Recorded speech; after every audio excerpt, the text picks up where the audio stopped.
Herbert? Is that how I say your name? Oh no, it's Hubert. Hubert. Hubert. Oh, sorry. Yes. Man, I'm so used to Portuguese names. Oh yeah, this is I don't even know my name. I think it's just American. But yeah, I'm a white belt. I'm 25 years old. I train at a Renzo Gracie Academy. Okay. Um my question for you is what can I say? I have many questions. Where should I start? Um Maybe okay, like so your top two. Your top two questions, I think. top two. Okay. Um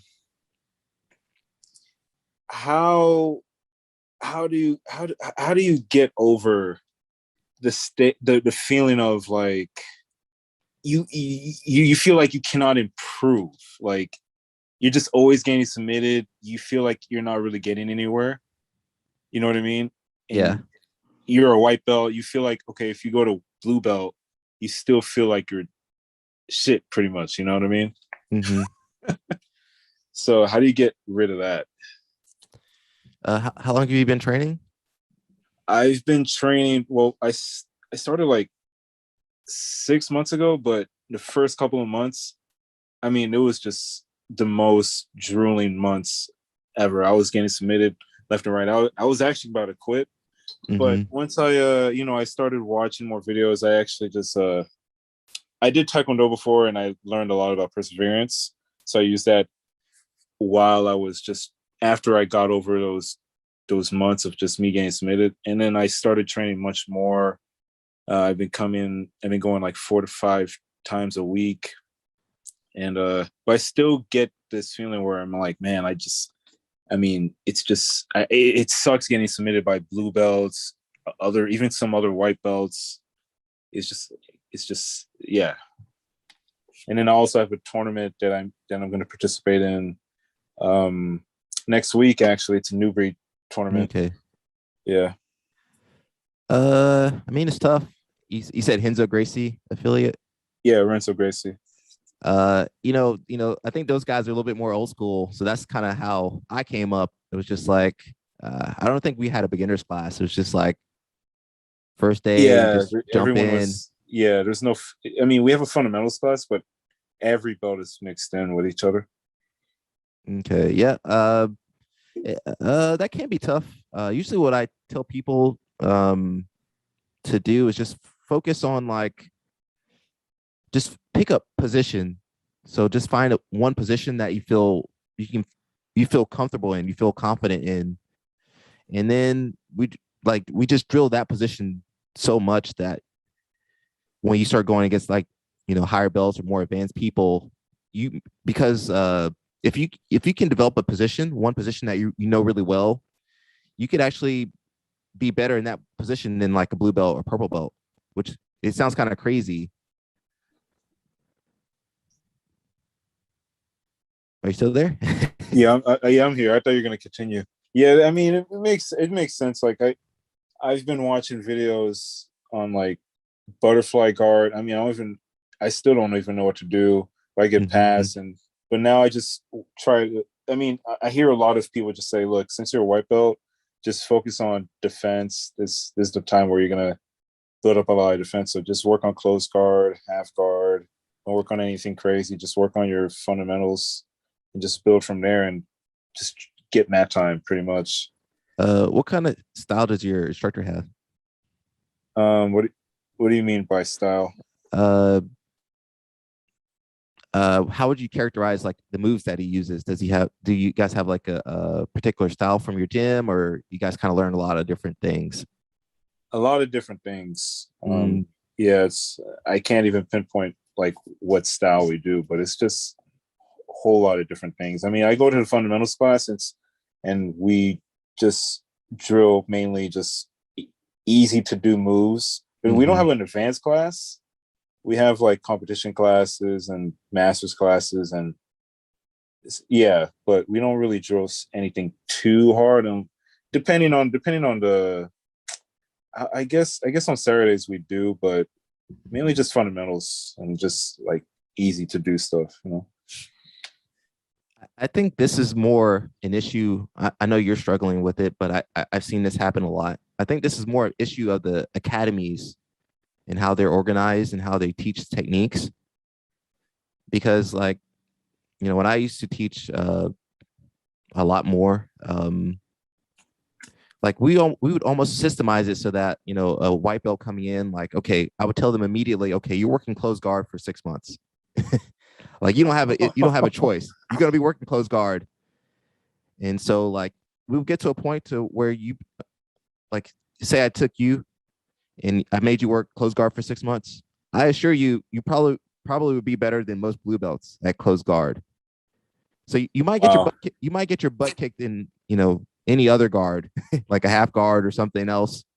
But we would get you to the point that when you got the closed guard, like you knew exactly what to do. You knew your attacks. You knew your defenses. And I think. Yeah, that's that. I get what you mean. I feel like I'm kind of freestyling it. Mm-hmm. I mean, we would learn different techniques, but I still don't even know what to do in a butterfly guard. I just looked up like people that I just look up like ADCC trials, and I Mm-hmm. see a lot of people are in butterfly guards. I'm like, all right, let me just take a research on that, and when I'm in no gi, I'll just do that. But I'm like, I'm getting swept all the time. I guess I just need to put more mat time or something. Um, I mean, I Again, practice. I I think practice it's other guards. Yep. Go ahead. Sorry. again, I think it's the schools. So one thing I noticed with the best schools, they have a style. So think of Art of Jiu-Jitsu, AOJ, Yeah, I've heard of them. they have a style. And so what they do, they get these really talented kids, but what they do is, the kids probably had their own style that's really good. And then they go, okay, you're not going to do that. Okay, you're not, whatever you were doing before, you don't do that no more. You're going to do exactly what we do. You're going to do berimbolo. You're going to do long step passing. Wow. But it's not just them. It's the same for all the major schools. The same thing for Atos, Marcelo Garcia's, all these schools. That's what I meant by a style. So kind of like the techniques they like to use, and you see their lower belts using. And But the thing about it, like the best like jujitsu practitioners come from those schools that are like academies.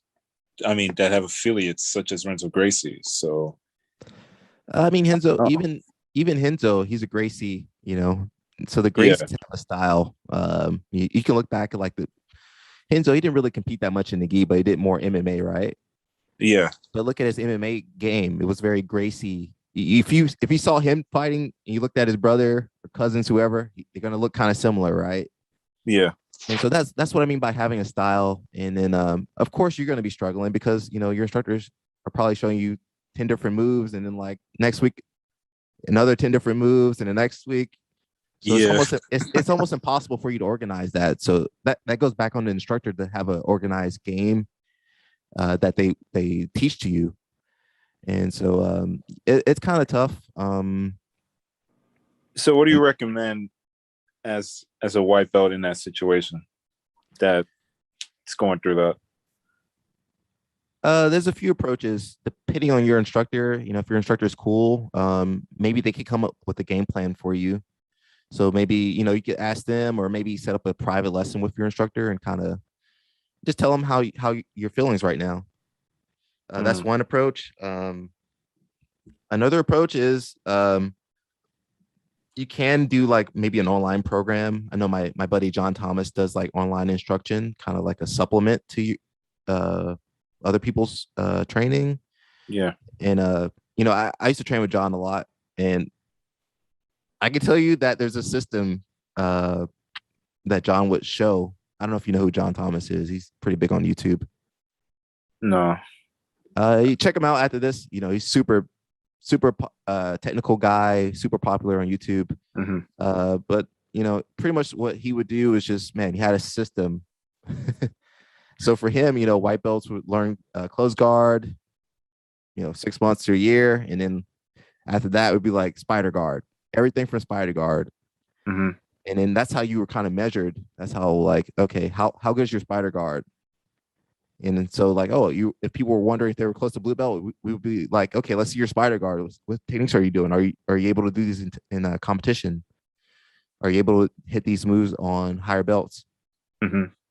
But everything was geared towards your spider guard, and so that's like Mm-hmm. your progress was measured in how your spider guard worked against other people, and then I think that's another method you can use. It's a little bit tough because not everybody likes to learn online. Yeah. Um, off the top of my head. Those are the two options I can think of. But I think first, always talk to your instructors, guys. Not just you, Hubert. Talk to your instructors, and then kind of pick their brain, especially if you're closer to the instructor that works really well, and then go from there. Right. Okay. And I have my last question.